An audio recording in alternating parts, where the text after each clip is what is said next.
please subscribe and don't forget to press the bell icon to get notified whenever we upload a new video. Well, back home on the Lal Street, the Nifty did well in trade yesterday, reclaimed a crucial 10,550 mark, while the Sensex rallied almost 100 points. The bank index underperformed a tad bit marginally and ended flat with a tad bit of positive bias. The metal stocks, they were the outperformers of trade yesterday, with the index rallying 4.5% in the day. Now, Sonia joins us early this morning to tell us how the cues are stacked up for the day today. Sonia, good morning. It looks like the start is going to be on the back foot.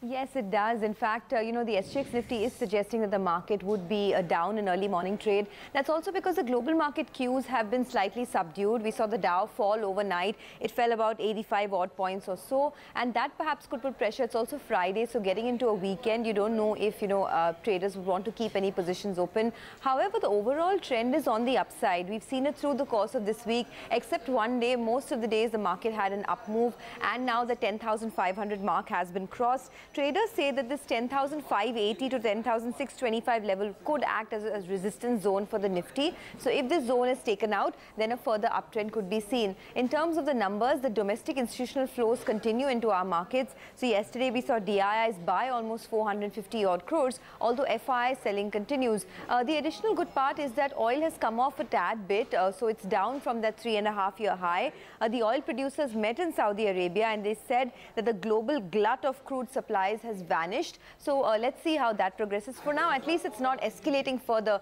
as we've seen in the last few days. So overall, this level, as I mentioned, of 10,580 to 10,625 could act as a resistance zone on the Nifty. But the strategy of buy on dips that traders have been suggesting through the course of the week, that's something that could continue. All right, Sonia, thanks a lot for that. But all the stocks that you're watching out for in trade today? Well, in terms of individual stocks, TCS, of course, will be top of mind because the numbers were quite good. It was a revenue beat. The dollar revenue growth came in at 3.9%, the highest we've seen in the last 14 quarters. So that could keep the sentiment upbeat in the IT space. Fortis, there's another suitor in the race, so, it's nothing new now. The fifth contender, KKR-backed Radiant, has now put their non-binding bid for the hospital business of Fortis, so keep an eye out on that. The mid-cap IT space has been doing very well. We saw very good numbers from Mindtree. Cyient also reported a good set of numbers post-market hours. Dollar revenue growth of 8.3%, profits up 35%. So I expect that pocket to continue buzzing.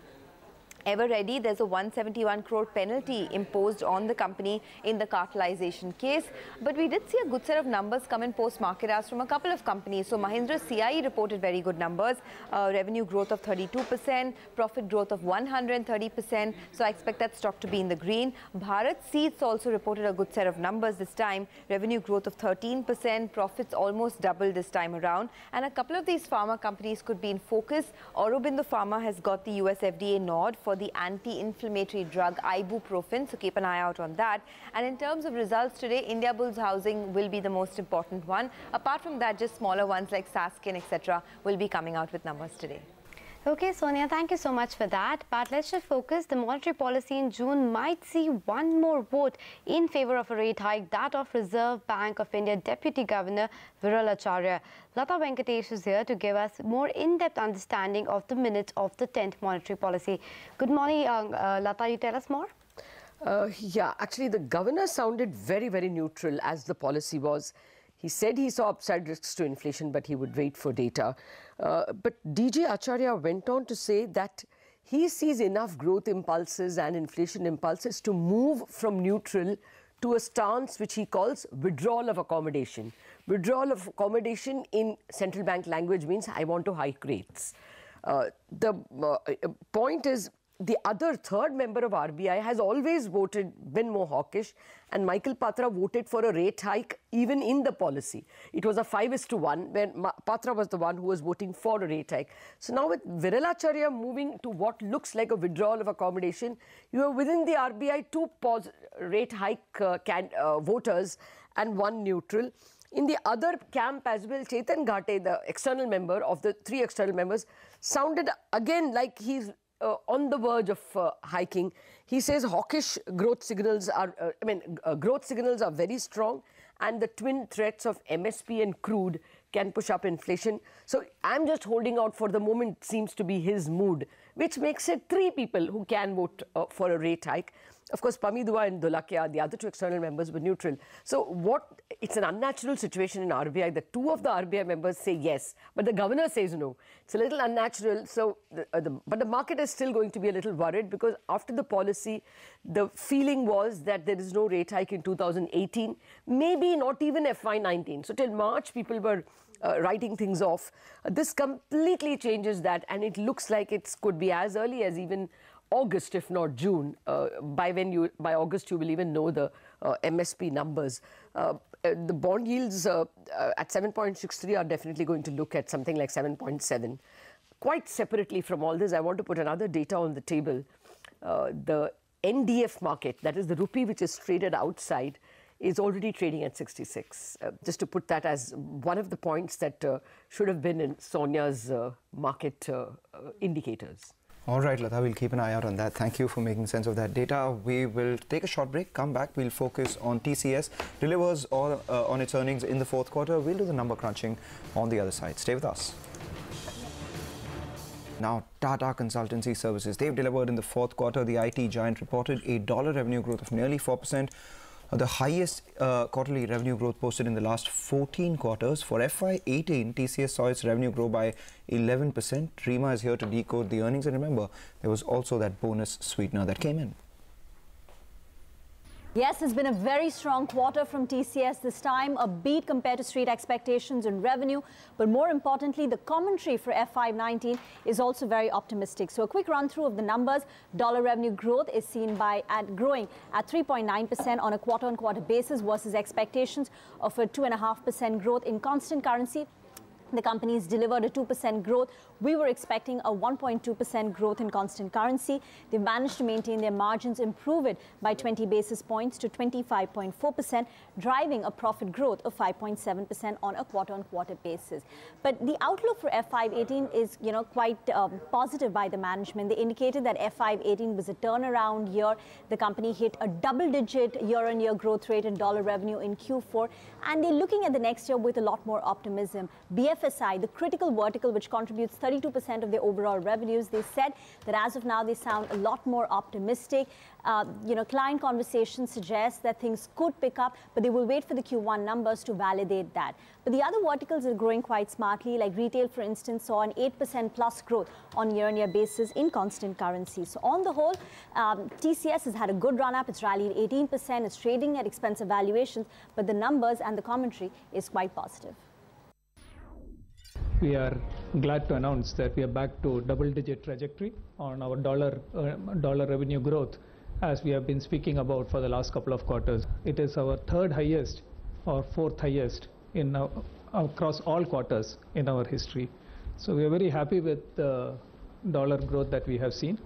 It's coming on the back of strong constant currency growth of 2%, once again at the higher end of Q4 numbers. It's come through good volume growth. So volume growth in Q4 has been at 2%. We have had flat realizations, and we had currency helping us. Underlying TCS's transformation is its early investment in digital. And we have gone beyond just investment in digital from a technology perspective. And in the middle of last year in September, we unveiled what we call our Business 4.0 framework, which is our thought leadership framework, which helps clients leverage the power of digital technologies to drive their growth and transformation agenda. And the deals that you've seen and the transformation that you see is really ratification of the fact that this is resonating very strongly with our customers. The tough gets going, so the full marks to our leadership team in BFSI. We are seeing some green shoots in BFSI North America, while there are still some softness we see. After discussing with our clients, we believe that it's bottomed out. Okay, so the management sounded confident and more optimistic, and you can listen in to their comments later in the day at around 8:10 a.m. on CNBC TV18.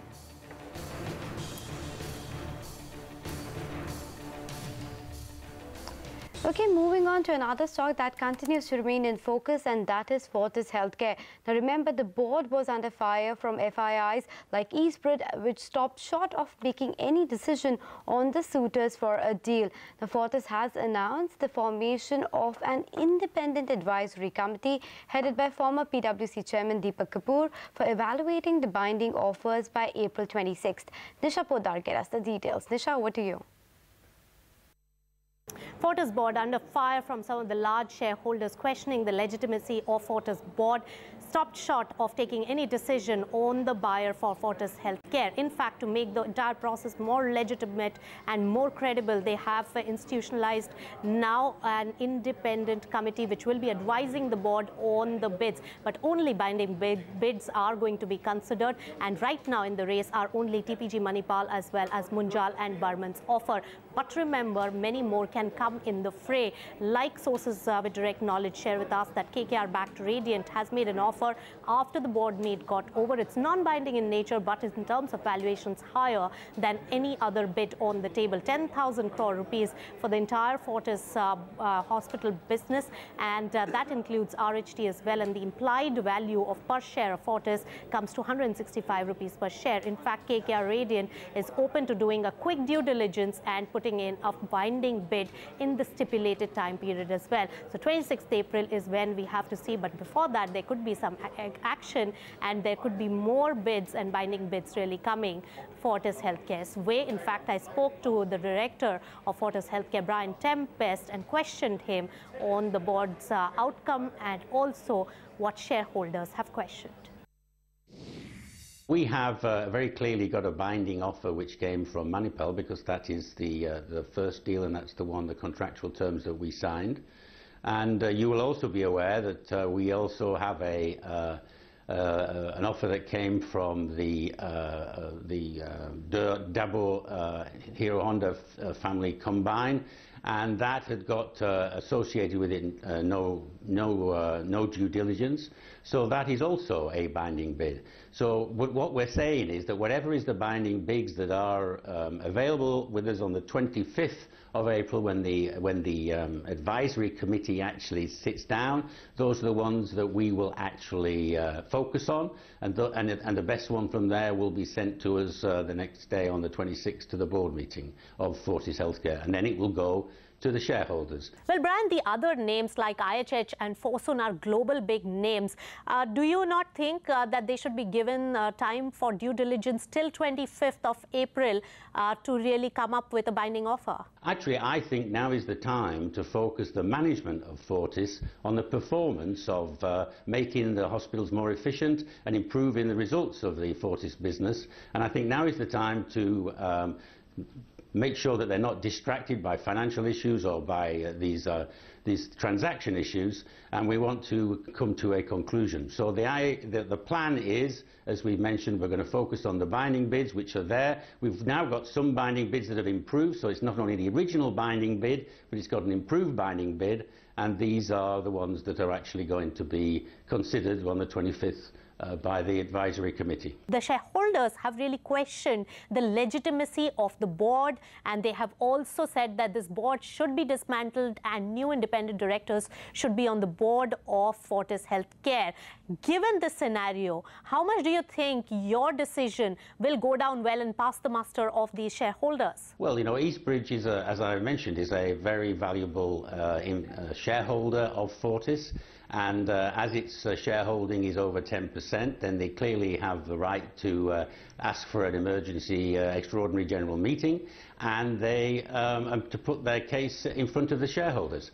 But from our side, I mean, I believe that the board is actually acting in all the interests of the shareholders, the staff and the patients of Fortis Hospitals, and that we will be progressing to a good product, for a good end decision for the company. And whilst that particular shareholder with 10% wishes to express his point of view, I think that the greater community will actually see the benefit that our decisions are going to make for Fortis.